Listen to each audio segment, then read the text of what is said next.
գործին առնչվող հստակ ուրեմն փաստերով առաջնորդվել, խոսել փաստերի մասին եւ ոչ թե արտահայտել իր կարծիքները։ Օրինակ, կարծիքի արտահայտում ենք համարում, որ ասում են իրենք պատշաճ չեն ներկայացել, իրենց ներկայացման ձևով պայմանավորված, երևում է, որ իրենք հոգևորական չեն։ Ես ընդհանրապես կշեշտեմ Գարեգին առաջին երջանկահիշատակ Հայրապետի խոսքը եւ հավատացած եմ, որ պարոն Արազորաբյանը նրա ուրեմն կաթողիկոսությունը ընդունում է, նրա խոսքը նրա համար իր կարծիքով նաեւ հարգելի է, որ վեհապարն ասում էր անցան շորի ժամանակները, եկել է խոսքի ժամանակը, հետեւաբար հոգևորական լինել չլինել, դա դեռ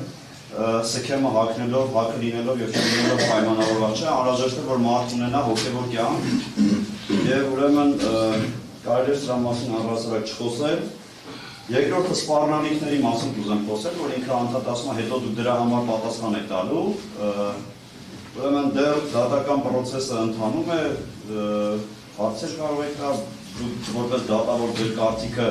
չեք արտահայտել, հետևաբար արդեն իսկ մեր հարգարժան փաստաբանը իր ներսում, իր մտքի մեջ իր դատը տեսել է եւ ամենայն ուրեմն հաստատակամությամբ արտահայտում է, որ վաղամիսօր դուք մոտավորապես հալետը տեսնեք, ստեղ սպառնալիք եք տեսնում։ Հետո չհասկացանք, թե մայրաթողի ագրավներ ինչ կապ ունեին, այստեղ էլ շատ էմոցիաներ տեսանք, որը խանգարում էր իր աշխատանքին։ Հաջորդը մեր փաստաբանը հարց հնչեցրեց, արդյոք խոչընդոտ տեսնում եք Մկրտիչ Սրբազանի ձեր աշխատանքի հետ կապված, եթե մենք այդ հարցին պատասխանենք, ձեզ վնաս տված կլինենք, հետևաբար մենք այս հարցին չենք պատասխանում եւ թողնում ենք, որ հարգարժան դատարանը, դատավորը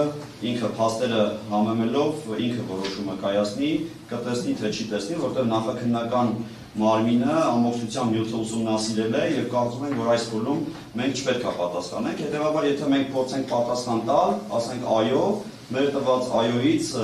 ձեր ուրեմն գործը ջուրն է գնալու, եւ մեր տված ոչից էլ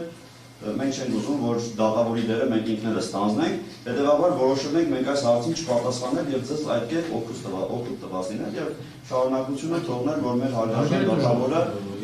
կան ամեն դեպքում պարզաբանումներ մտցրել Մկրտիչ եպիսկոպոս Պրոշյանը, թե այլ հոգևորական Ես դատավոր չեմ եւ այս պահի դրությամբ ինչու չեմ ուզենա այս հարցին պատասխանել, որովհետեւ դուք այս ոլորտում ինձանից լավ եք դիապետում, ամբողջ գործը քննել եք, հասկացել եք, գիտեք խոչընդոտ կա, թե խոչընդոտ չկա։ Հետեւաբար ես իմ իրավունքից օգտվելով կլռեմ եւ այս հարցին չեմ պատասխանի։ Եվ հետո, այստեղ մենք նաեւ խնդիր ենք տեսնում, տեսեք հարց բարձրացվեց, թե ում համար են իրենք աշխատում, վարչապետի համար են իրենք աշխատում, թե կաթողիկոսի համար են իրենք աշխատում, չհասկացանք, թե ինչ կապ ունի այստեղ վարչապետը, որովհետև այստեղ նաև դատարանի արդար գործելու կարծես տաղն է կասկածի տակ դրվում,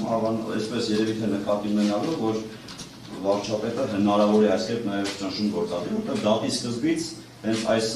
ակնարկներն ենք այստեղ տեսնում, որ մեզ պաշտպանում է վարչապետը եւ հնարավոր է, որ նաեւ այս գործի մասով հենց մենք անձնապես իր պաշտպանության տակ ենք։ Ուրեմն ուզում եմ հարգարժան դատավոր ասել, որ մենք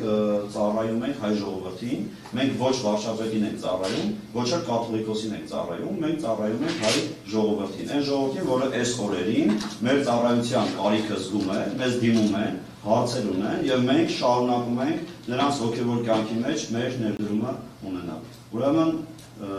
հարցի պատասխանը, որ մենք ծառայում ենք միայն ժողովրդին։ Շնորհակալություն։